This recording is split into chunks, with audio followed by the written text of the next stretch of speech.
All right, welcome to HopkinsSports.com. Mark Natale here for the official 2016 men's lacrosse schedule announcement with head coach Dave Pietramala. Coach, thanks for joining us today. Why don't you give us a quick recap of how the fall went so far for the team and things that we're looking forward to come the 2016 season? Sure, it was a positive fall. A lot of familiar faces, but in different spots and certainly in different or probably greater roles. When you graduate a guy like Will Stanwyck, a Mike Pellegrino, and an Eric Schneider, our three captains from last year, you lose some things on the field, obviously, but maybe more importantly are the intangible things that you lose and a leadership that you graduate. And that has been a focal point for this group. We have got to define who our leaders are. We've got to have them reveal themselves. And as coaches, we've got to do a good job of putting them in positions where they can reveal themselves and we can empower them. So that's been a big focus through the fall. Offensively, we feel like we have a lot of depth there, and we have what we would say is healthy competition. There's competition because there's talent, and guys are pushing each other, whether it's at the attack or at the midfield. There's healthy competition there and some good depth. We were pleased with where we were in terms of our offensive production and where we ended the fall. Defensively, there's a different kind of competition, and it's more of a competition because some spots on the field were vacated. You graduate John Kelly, you graduate Rob Enright, who unfortunately lost much of his season due to an ACL. You graduate Eric Schneider, Phil Castronova, Mike Pellegrino. We don't return the same faces as we do in the offensive end. So there's greater depth in the offensive end, and I think there's a greater understanding of who and what we are there. Defensively, the fall's been spent trying to figure some of those things out, and we returned some quality people there. But I think the way we've approached it is, this isn't going to be a hey, the fall's going to help us figure out everything. This is a process. And we need to go through the fall, the strength and conditioning program, and the early preseason, I think, before we're ready to solidify exactly who the people are, where they go, and along the way, obviously, we're going to have to work on figuring out who we are and what we are. You mentioned that process, and I guess we'll get right down into it. You start off the season with a couple preseason games against Big East opponents. First one on the list, the 2015 men's lacrosse champions, Denver. Yeah, we feel great about our preseason scrimmages. We feel like we're going to get challenged in more than one way. One of the goals in scrimmaging Denver, obviously, you get to compete with the defending national champion, a group that's coached by a Hall of Fame coach. You get to play against a team that plays a bit of a different style. They're very, very skilled offensively, obviously as well coached as anybody defensively. And then the ability to have to travel out to Denver for our young guys and these inexperienced guys to learn what it's like to go on the road, to go to an airport, to get on a plane, to stay in a hotel. That's important for us. And then the next one is against Georgetown, which we feel like that's a very well-coached group, a team that's hungry, a team that's really starting to kind of figure out who they are. They've got a talented youth movement there. So for us, we have to figure out who and where we are, more importantly than anything, pretty early on, and I think those scrimmages will help reveal exactly where we are. Yeah, you mentioned Georgetown. Of course, they lost in the Big East finals to Denver, so two very tough opponents to start out the preseason schedule. And then you get right into it with the regular season, 3 road games in Maryland and 3 games in 11 days against Navy, on the road in Annapolis at UMBC, and rekindling the Charles Street rivalry up the road at Loyola. Well, that was part of the reason why we decided to travel for the scrimmages, because we're going to have to travel for our first 3 games, and we've got to understand what it's like to go to a visiting team locker room, what it's like to play in a hostile environment and play on the road. So we feel like those scrimmages, again, are going to help us, and we do get into it right away. I mean, you look at the schedule, and I think all of us would feel a little bit better if we could push things back and not play as early as we have. And one of the greatest challenges that we've faced is as member of the Big Ten now, and all these teams being in conferences, it's been challenging to keep traditional rivalries. So now you see Navy, which has been a staple at the end of the year, a homecoming game when it's been here, is the first game on the docket. And we're going to find out pretty quickly. You know, the group down in Annapolis, you know, they're well coached. They're coming off a much improved season. So we'll be challenged playing on the road there. We've always had difficulty playing down at Navy Marine Corps Stadium. It's been a great venue, and certainly one that's presented a challenge. You got UMBC, which is coached by, you know, my former coach Don Zimmerman, and a team that's going to come out and you know they're going to be well prepared and hungry. And then we have Loyola University right up the road. So, you know, here you are, you're talking about 3 of our in-state and our local rivalries. So we are, you know, under the gun and playing in extremely competitive environments because of those rivalries early on, which we hope will help us as the year unfolds. Yeah, 3 road games to start off the year, and then you turn around and it's a long stretch at Homewood as well. 4 straight games at home. You'll start it off against UNC and against Princeton here.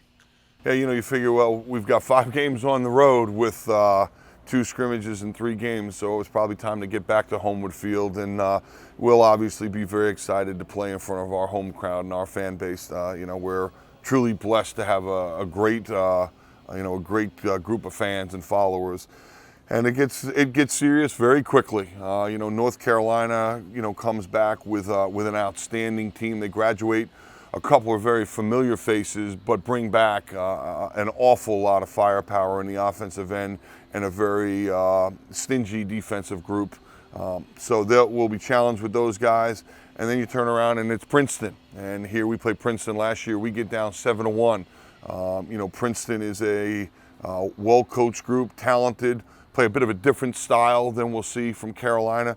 So, you know, the goal was to figure out early exactly where we are, and we need to figure out what our strengths are, what our weaknesses are. And if you look at our first 5 games with 3 local rivalries and traditional rivalries, the level of competition, the level of emotion is tremendous. And then you've got 2, you know, traditional rivals and 2 top 10 teams in Princeton and Carolina, and you're certainly going to figure out where you are in terms of schematics and, you know, your ability on the field. March 12th, another local rival, Towson, dropped that matchup last year. What's the recovery going to look like this year, coming out for the team trying to regain the upper edge in that matchup? Well, you know, Towson comes off what was a terrific year for them. Sean Nadelin, who is a former Blue Jay, has done a really good job there.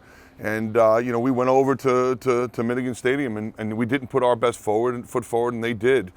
So it'll be nice to have an opportunity to compete with them again and play out here on Homewood Field. And as you mentioned, you know, in the early season, you've got all these local or traditional rivalries, and Towson is one that, you know, each year is fierce. And, you know, you can't look really at last year, and you can't look at, you know, years to come. You know, each of those games is a life of its own, and it certainly is one that's an intense rivalry and a hard-fought one. Yeah, this whole conversation is really focused around rivalries, and then you have the mid-March matchup every year against Syracuse. They took the regular season matchup, but you guys got the better edge of them in the NCAA quarterfinals down in Annapolis. Well, you know, anytime you're going to play Syracuse, you're going to play against an outstanding team. They're talent-laden, and while, yes, they graduated some really important faces, you know, they're a program that each year is going to have, you know, new faces that are going to take over those really important spots, and they're an extraordinarily talented group. So we celebrate that game. That's a game that has meant a lot, not just in the regular season, but, you know, in terms of championships decided. Hopkins-Syracuse has had a great rivalry. We're thrilled that we've been able to keep that rivalry, and you know, we love playing it here, and quite frankly, we love playing it in the hostility of the Carrier Dome. It's what makes you know, it's what makes some of the rivalries in our sport so great as one like Hopkins and Syracuse. You're going to wrap up the non-conference schedule at Virginia back down in Charlottesville. Last year's win in the first round of the NCAA championships, one of the best wins that I've seen in program history. Just talk about what they're going to be bringing back in Charlottesville against the team. Well, you know, I feel like we've played an awful lot in Charlottesville in recent months. and here we are going back there. You know, and it's a difficult place to play. You know, I think Virginia plays a little bit differently at home than they do on the road. Dom Starsia and Mark Van Arsdale do a great job. You know, last year they suffered through some really challenging injuries. And now, not only do they return a lot of those guys, but they return a lot of the players that replace those injured players. So I think it adds not only talent to their roster, which is, you know, usually filled with talented players, but now it adds a little bit of depth. And they've got some young horses at the midfield that, you know, we feel like, you know, present challenges. And the return of Pinnell and some of their guys defensively, you know, no question Virginia is going to be a very formidable opponent, as they usually are. Starting off the season, the weekend of April 2nd and 3rd against Rutgers, and then turning around for homecoming here against Ohio State. What are those first two matchups in the Big Ten going to mean? Well, Rutgers is going to be on the road, and again, anytime you go to a hostile environment, you're challenged, and Brian Breck's done a very good job. That group is continually growing and developing, so you need to make sure you're prepared to play for every conference game.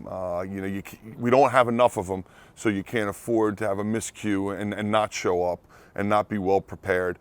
And then you have Ohio State, where, you know, we went out to Ohio State last year, played them out there on Easter Sunday. Certainly felt like we stubbed our toe against what turned out to be, and we thought was, a very good Ohio State. Their run at the end of the season certainly confirmed what we felt like we already knew. And then having them here and having them be a part of homecoming, I think you're going to see that game become a traditional and a great rivalry in the sport, and certainly for the Big Ten. And once again, that homecoming game will be on April 9th here at Homewood Field, slated for a 2 p.m. face-off time. And then traveling up to Penn State against Jeff Chambroni and his boys on April 17th. Yeah, you know, we'll head to Happy Valley, you know, and we've actually been there. So we're rather familiar with them. You know, they're going to be a very athletic team. They're extraordinarily well coached by Jeff Tambroni. They'll be aggressive defensively. So we will see a group that's going to kind of come at you when you get off the bus, and we'll need to make sure that we're very well prepared and play well to have an opportunity to earn a victory up there. Then the weekend of April 23rd and 24th, you're traveling once again up to Ann Arbor in the Big House against Michigan, and that was probably one of the most exciting games here at Homewood Field last year. You talked earlier about sparking some Big Ten rivalries that weren't necessarily there in the first place. I think that Michigan game could be an exciting one in Ann Arbor. Well, I can tell you the Michigan game's going to be an exciting one. They've put a lot of resources into their program. Connor Ford, former Blue Jays and assistant coach there, and has done a great job. They've done a very good job on the recruiting trail, so they're bringing in talented players. So that will be a great one for us, and certainly one that's challenging. Then you round out the regular season at home against the guys from College Park here on April 30th. That time, 2 p.m. once again here at Homewood Field. Talk to me about the meaning of that game. Yeah, you know, this game's got all the pageantry of college athletics. You know, it's got great teams, great players, rich history, championship history, and now you add to that fire the rivalry trophy, and you add the role that game plays in the Big Ten Conference, and whether it's seeding or the ability to see them not long thereafter, which could very possibly happen, and you could see them again in a third time, in the NCAAs. You know what? It's like throwing fuel on a fire that's already burning very bright and very is very heated. We've got great respect for them. Their program has done outstanding things, and for us to continue that rivalry and do so in the Big Ten Conference, I think only adds to its importance and its meaning to the sport of lacrosse. We've already talked about the meaning of the Big Ten Conference, and this year Johns Hopkins has the privilege of hosting the Big Ten Lacrosse Tournament here at Homewood Field. Semifinals will be on May 5th, and the final will be on May 7th. Just talk about the importance of hosting the Big Ten Conference here for the school, for the program, and for the Big Ten in general. Well, you know what? You never take anything for granted, and we are blessed that the Big Ten tournament is going to be held here at Johns Hopkins and at historic Homewood Field. But you got to make sure you're there. And the bottom line is those conference games, those weekly games, matter. When you look at our schedule, it's as challenging a schedule at a conference, and certainly now in conference, as there is. And your performance weekly is going to directly impact your ability to participate in that tournament. So the goal, obviously, is to play well enough to get there and to compete well enough during that tournament to get to the championship game. We're excited to bring the Big Ten brand to Maryland and to Baltimore. We've received great support from Commissioner Delaney and all the folks at the Big Ten office. And to have that, that tournament here in such a historic venue, I think brings tremendous credibility to the tournament, to the conference, and it really, I think it makes us feel even more a part of this special thing we've now joined, which is the Big Ten Conference. All right, that'll do it for us here at Homewood Field. The official men's lacrosse Big Ten schedule announcement and the rest of the regular season. Be sure to stay tuned to hopkinsports.com for everything Johns Hopkins lacrosse in the upcoming season.